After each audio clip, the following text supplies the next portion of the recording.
Dernier chapitre pour ce cours de première année et nous allons parler des structures. Alors, quand vous créez des variables, il faut les typer. Mais il existe différents types de types. Donc on a les types classiques, entier, float, double, etc. On avait vu qu'il y avait le type string aussi qui est un peu particulier, on a vu ça en début de cours, donc pour les chaînes de caractères pour stocker du texte, et ça fout un peu le bordel avec les CIN. On a vu les tableaux du C qui sont assez particuliers. Donc pas du C++ mais du C, et en C++ on avait vu deux types de tableaux, donc des tableaux statiques qui ne peuvent pas changer de taille qui étaient les arrays, et les tableaux dynamiques qui peuvent changer de taille qui sont les vectors. Mais c'est pas tout. Alors oui, pour un peu info, les arrays et les vectors, techniquement, sont des formats dits conteneurs. Enfin bon, ça c'est pas important. Il n'y a pas que ces deux-là, il y en a d'autres, les listes, les maps, les stacks, etc. Mais ça c'est pour des cours plus avancés plus tard. Ici, on va se cantonner aux arrays et aux vectors. C'est le plus simple et c'est aussi fort utilisé, surtout les vectors. Mais sinon, si tout ça ne vous convient pas, vous pouvez créer un format fait maison. Il y a deux catégories, il y a les structures. Ça, c'est compatible en langage C et C++. Et alors, on a les classes pour faire de l'objet du langage C++. Donc nous, ce qui nous intéresse ici dans ce chapitre sont les structures. On va voir juste après ce que c'est. Les classes, par contre, ça sera abordé dans le cours pour les étudiants qui prennent l'orientation informatique, donc en deuxième année. Donc une structure, ça va être un nouveau type que vous allez créer. Et l'objectif, généralement, c'est de créer un type de variable qui va contenir plusieurs valeurs. Si ça contient qu'une seule valeur, bah, généralement, c'est pas très utile les structures, parce que faire une structure qui équivaut à un nombre entier, voit pas un gros intérêt. L'idée, c'est qu'on va créer un type qui contient plusieurs valeurs. Et voilà un exemple. Donc ici, dans la syntaxe que vous voyez là, je crée une structure que j'ai appelée heure. Et puis accolade ouverte, accolade fermée, point virgule. Et à l'intérieur, on va dire quelle va être une variable de type heure. Qu'est-ce que ça contient? Ben, ça va contenir trois attributs. J'ai écrit ici heure au pluriel, minute au pluriel et seconde au pluriel. Et donc j'aurai trois valeurs qui seront stockées dans une variable qui sera de type heure singulier. Et dans le cas des heures plurielles, ça sera un entier non signé, donc strictement positif. Pareil pour les minutes et pour les secondes. J'ai mis un double parce que je veux une précision supplémentaire, je veux des millisecondes et des trucs comme ça. Et dans le main, du coup, vous voyez, j'ai ma variable quand, que j'ai appelée quand, qui est de type heure. Voilà.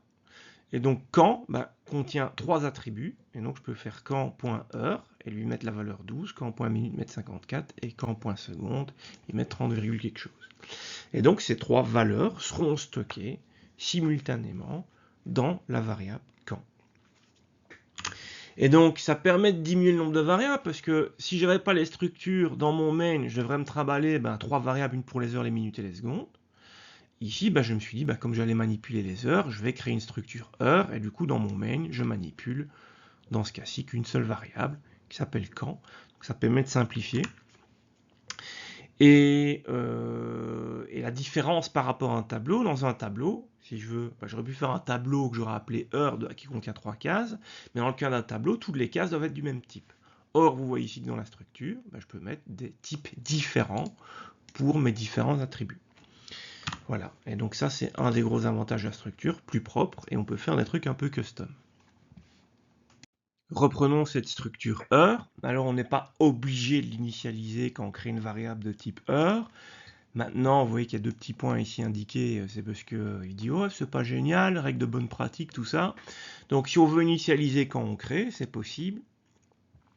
Alors il y a la version brute comme ici, où on doit les donner dans l'ordre, l'heure ici, les minutes et les secondes. Le problème, c'est que si on ne se rappelle plus dans quel ordre sont les différents attributs, il ne faut pas se gourer. Ou bien on peut faire une initialisation complète ou partielle ici avec la troisième ligne. Vous voyez, je donne point le nom de l'attribut égale une valeur, et ainsi de suite. Alors là, je ne les ai pas tous mis, je peux tous les mettre ou qu'une partie. Voilà, donc on peut en une ligne créer et initialiser une structure. Il y a encore d'autres façons de faire, il y a moyen de faire une initialisation automatique ici par défaut dedans, etc. Mais ça, c'est pour de la programmation avancée. Donc ici, je reste dans le b.a.-ba. Vos structures, vous pouvez les déclarer à différents endroits, et donc ça aura une incidence sur, évidemment, la portée. Donc dans l'exemple ici, j'ai repris ma structure des heures, et vous voyez qu'elle est déclarée avant le main, en dehors de toute fonction. Et à l'intérieur du main, j'ai créé ici une variable de type heure, et puis vous voyez, je crée une autre structure ici, la structure point, composée de deux attributs x et y, et je peux créer une variable de type point ici plus bas. Et donc ce qui va changer, c'est la portée. Donc quelque chose qui est créé ici en dehors du main, sa portée s'arrête en fin de fichier. Donc je peux utiliser heure un petit peu partout. Par contre, point, la portée s'arrête en fin de main. Donc je ne peux pas l'utiliser ailleurs que dans la fonction main. Si par exemple j'ai une fonction que j'ai déclarée ici en haut, la fonction bidon, et plus bas après le main, moi j'avais pas la place, le code qui est après le main, le voilà. Dans ma fonction bidon, vous voyez, je peux créer une variable de type heure, il n'y a pas de souci, parce que heure est déclaré en dehors du main, donc il est connu jusqu'en fin de fichier. Ce code-ci étant écrit plus bas, il n'y a pas de problème. Par contre, point, il ne sait pas ce que c'est. Il est souligné en rouge. Et deuxième petite chose, parce que point n'existe que dans le main, la structure point. Alors, si vous avez votre petit curseur de souris sur le truc souligné audio, c'est quoi cette erreur, je ne comprends pas. Il vous dit attention, point virgule attendu. Et là, Jean Dylan, qu'est-ce qu'il fait? Il rajoute des points virgules à droite, à gauche, il essaie de compiler, ça merdouille encore plus, et puis voilà, il n'y a rien qui va. Regardez, il n'y a pas... C'est pas du rouge continu ici. Il y a un espace entre les deux. Ça veut dire que c'est pas la première erreur que le compilateur voit. La première, c'est sur le mot point. Et donc, il faut toujours corriger la première erreur. Si vous allez maintenant votre curseur de souris sur le premier mot, qui est point, il vous dit point, je connais pas. Et là, ça doit faire tilt. Ouais, point, je suis con, j'ai déclaré ça à l'intérieur du main, donc il ne le connaît pas dans ma structure, et donc je peux corriger. Donc, toujours corriger la première erreur, parce que les autres, elles dépendent peut-être uniquement de votre première erreur. Ça arrive que quand vous essayez de compiler, vous voyez 3000 erreurs, vous en corrigez une, la première, plus d'erreurs. Voilà. Donc, toujours la première. Reprenons le TP16 pour faire un exemple. Donc dans le TP16, pour rappel, c'était un point, donc des coordonnées X et Y. Et on demandait à l'utilisateur ce qu'il voulait faire avancer ou quitter le programme. Voilà. Donc il y avait un do while qui posait la question au Gugus. Et s'il voulait avancer, modifier la place du point, il appuyait sur la touche A. Et on appelle ici une fonction tac tac tac, avancer, et on envoyait X et Y. Et ça demandait à l'utilisateur de combien de centimètres il voulait avancer, sous quelle direction. Et la fonction modifiait directement X et Y, parce qu'on travaille avec des références. Et donc des valeurs créées ici dans le main étaient modifiées directement dans la fonction avancée. Ce qui est un peu dégueulasse, mais bon, c'est une façon de travailler. Le problème qu'on avait, c'est qu'on voulait que cette fonction modifie, on voulait récupérer deux valeurs distinctes. Or, une fonction peut renvoyer qu'une seule valeur. Et donc, c'était notre seule solution pour faire ça. Maintenant, l'idée, c'est qu'on va utiliser une structure. Donc, plutôt que d'utiliser deux variables x et y, on peut utiliser une structure, et donc un point qu'on va appeler p. Et donc, au lieu d'envoyer x et y aux fonctions, je peux juste envoyer le point p, un petit peu partout. Ça fait une seule variable envoyée plutôt que deux. Voilà la structure. Maintenant, ce qu'on peut aussi faire d'autre, alors là, c'est à la fois plus simple et plus compliqué, c'est ce fameux effet de bord, donc le fait que la fonction avancée modifie des trucs qui ne sont pas à elle, modifie directement x et y. Si ça ne vous plaît pas, les structures, ça peut être un bon outil, comme voilà ici. Donc j'ai mon point là qui est créé, qui est P, qui remplace x et y. Pour l'affichage, j'envoie juste P, donc ça ne change rien. Et on va se concentrer sur cette zone ici, tac, qui correspond à la zone là. Mais moi, ce que je voulais dans la modification ici, c'est que le main ne modifie plus que la fonction avancée, ici, ne modifie plus des choses qui sont contenues dans le main.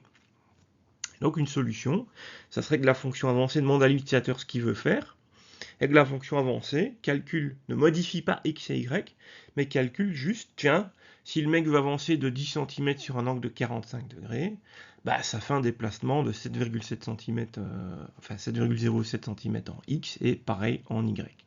Et donc la fonction renvoie deux valeurs. On ne sait pas faire ça avec une fonction, sauf si le format de renvoi de la fonction, bah, c'est une structure. Et donc ma fonction va renvoyer une structure de type point qui va contenir deux valeurs, un x et un y.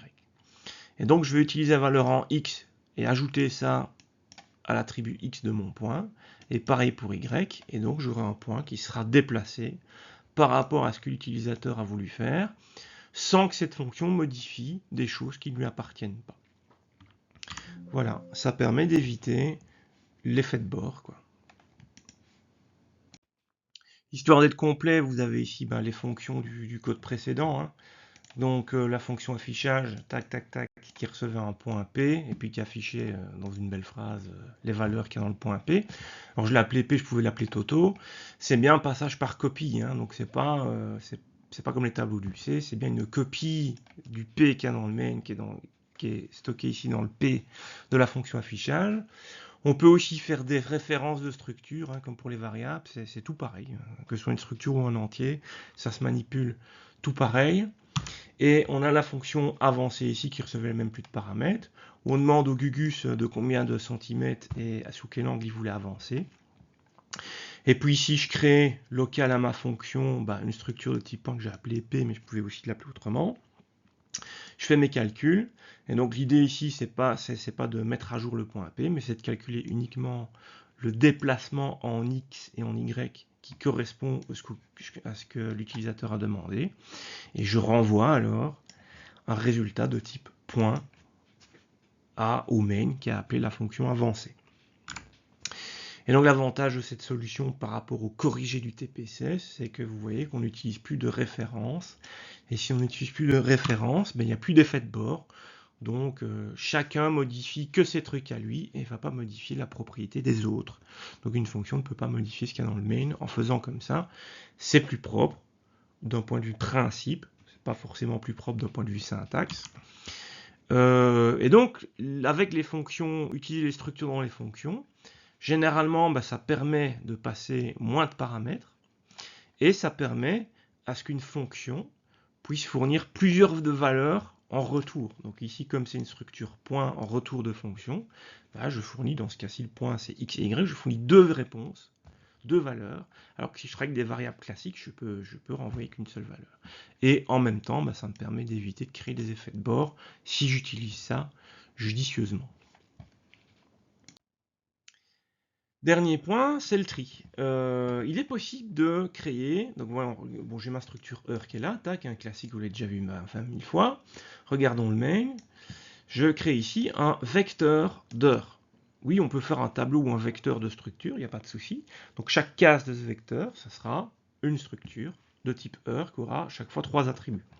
Et donc je crée un tableau, puis il se passe plein de trucs, et à un moment donné, mais ici je veux le trier. Le problème, c'est que si je fais un tri classique comme on l'a vu précédemment, ça ne va pas compiler parce que le C++, il ne sait pas comment il peut comparer deux heures. Par contre, ce qu'on peut faire, c'est qu'on peut créer une fonction dédiée à la comparaison de deux heures. Je l'ai appelée heure_comp. Ça reçoit bien deux paramètres de type heure. Bon, je les appelle comme on veut, j'ai mis A et B. Et cette fonction doit renvoyer un résultat booléen parce que ça sera utilisé pour une comparaison pour voir si A est plus petit que B. Et on renvoie vrai ou faux en fonction du résultat. Et donc dans notre instruction sort, j'ai un troisième paramètre qui est le nom de cette fameuse fonction. Donc je vais fournir au C++ la fonction qui lui manque, qu'il n'a pas, pour pouvoir comparer mes structures de type heure. D'un point de vue contenu de la fonction, voilà à quoi ça ressemble. Hein. À moi de trouver un algo qui va comparer les heures. Donc bon, ici dans l'exemple, je prends A, je regarde l'attribut heure de A, l'attribut heure de B. Voilà, si le nombre d'heures de A est plus petit que B, je renvoie vrai, oui, A est bien plus petit que B. Si maintenant, c'est pas le cas, je regarde si c'est identique.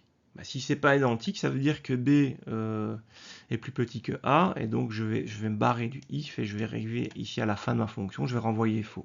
Ce qui voudra dire que B est plus petit que A. Si maintenant les heures sont identiques, il y a peut-être une différence sur les minutes, donc je dois aller voir plus loin. Et là, c'est le même algo tout le temps.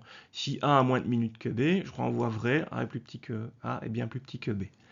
Si c'est pas le cas, je regarde ici si c'est identique. Si c'est pas identique, j'arrive à la fin, ici je renvoie faux. Si c'est identique, je fais la différence sur les secondes. Voilà. Et ça va me permettre de regarder, de vérifier si A est plus petit que B. Si c'est plus petit que B, ben je renvoie vrai. Si c'est pas le cas, je renvoie faux. Et avec cette fonction-là, je vais pouvoir trier sans devoir pondre en algorithme de tri en utilisant l'instruction sort. Voilà les gars, la matière de ce cours-ci s'arrête ici. Bon, il y aura une autre petite vidéo sur un corrigé du TP associé aux structures, mais sinon, sur la partie théorique, il n'y a plus rien, c'est fini. Et donc pour les étudiants du cours du jour, la suite de l'apprentissage de ce langage se passera dans le cours de technique de programmation 2. Et pour ceux qui choisissent l'orientation informatique, on fera l'orienté objet et de la programmation beaucoup plus avancée dans le troisième cours qui suit technique de programmation avancée 1, les deux étant organisés en deuxième année. Voilà, c'est tout pour cette vidéo et pour ce cours de technique de programmation 1.